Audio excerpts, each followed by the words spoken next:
Welcome back to Flatirons Tuning. For this episode, I want to talk about kind of some successes that we had with our Pikes Peak car and that Scotty has had with his race car with NASA running in TT3 this year. And where this comes from is we just fired up the Flatirons Syndicate Motorsports podcast again, recorded an episode there, and basically caught up with Scotty and Ryan from DSX Motorsports, kind of about what their seasons had shaped up to be like. We also happened to have run the Pikes Peak Hill Climb that did go off this year, 2020. And we had some good success with this car there as well. The car is kind of in disguise a little bit. This is our Pikes Peak car. The wrap is removed at the moment, but this is the car.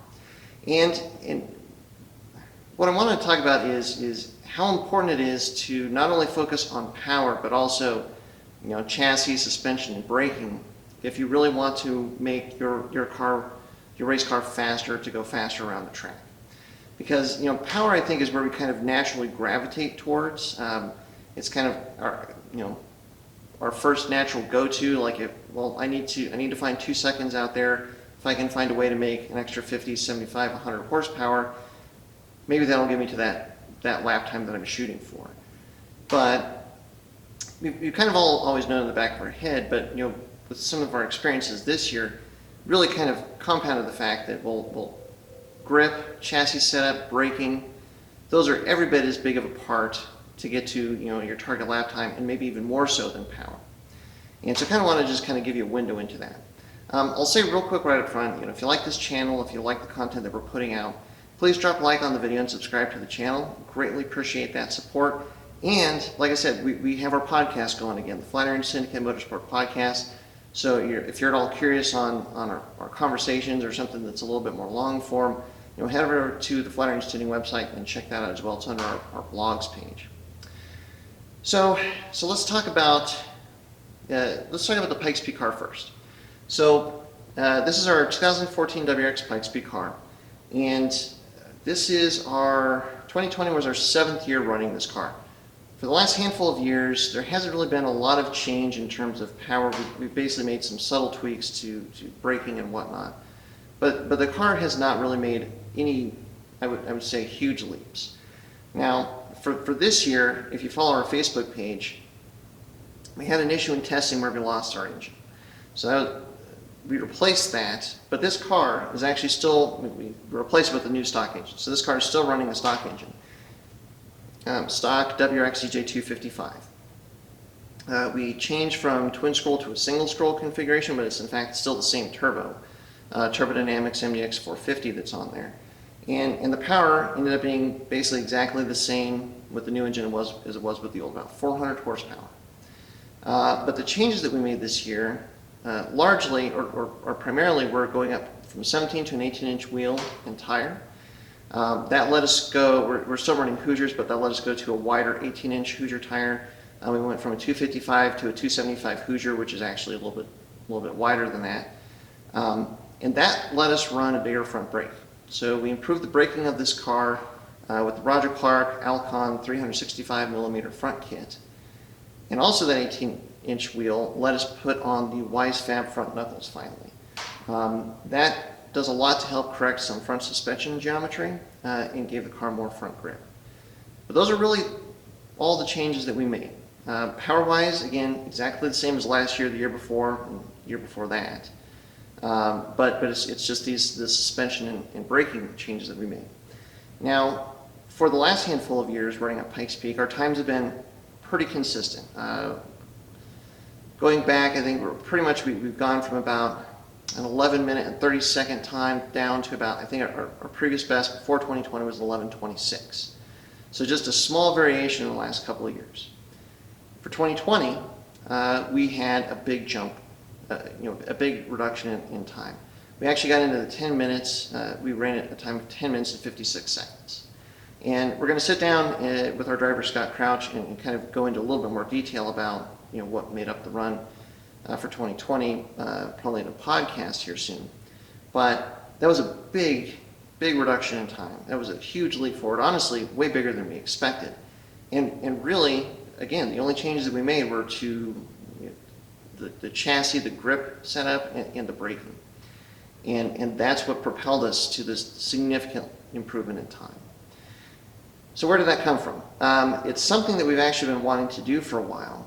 And for one, I mean, just in and of itself, it's a proof of where, improving your level of grip, improving the handling of the car, making the car more confidence inspiring to drive, making it feel like you have a lot more grip at hand, that can absolutely drop your lap times for sure.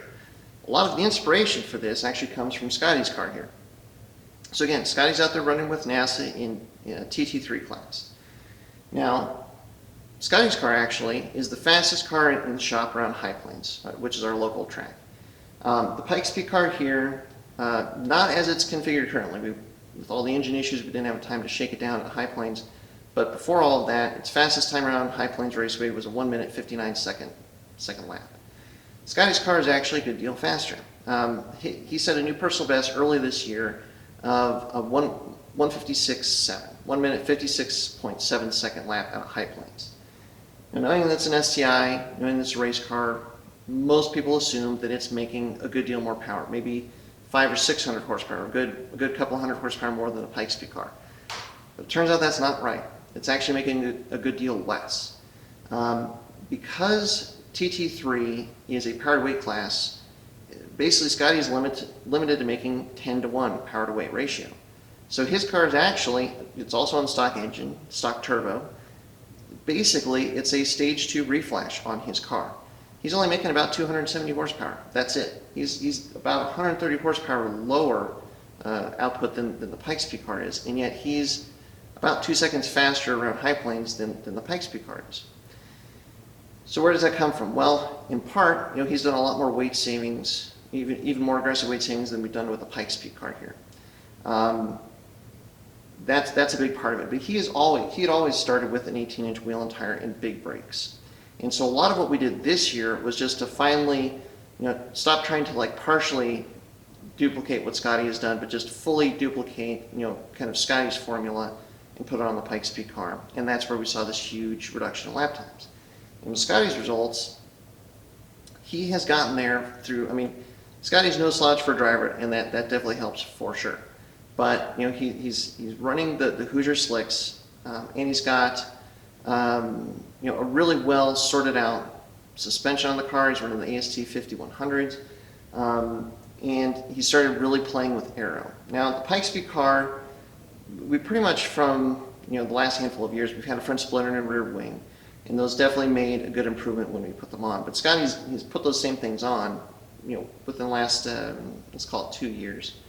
But he has really gone a lot further with improving those.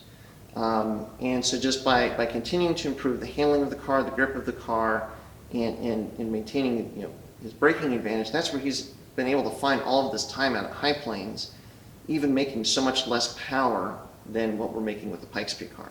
And so really a lot of what we did this year was to apply what we knew worked on his car onto this car, and that's where we saw such great results. Now, I do think that when we take the car out to shake it down at High Plains, there's a possibility that the Pikes Peak car will now be able to hopefully come close to matching his time, just based on the fact that now we've got a lot of his formula installed on this car. But that's why you have to take it out of the track. You have to go out there and actually get the result. You can't just guess. So at some point, hopefully in the next handful of months, we'll actually do that test and find out, and then we'll go from there. But more than anything, I wanted to make this video because just to really underline how important chassis setup, suspension setup, and braking are to having a fast car, being fast around a track, and putting in a really fast lap time.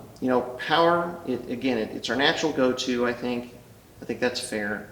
And it does help certainly to an extent. But if you don't have the grip, if you don't have the chassis set up, if you don't have the braking that lets you take advantage of that power, it will only get you so far.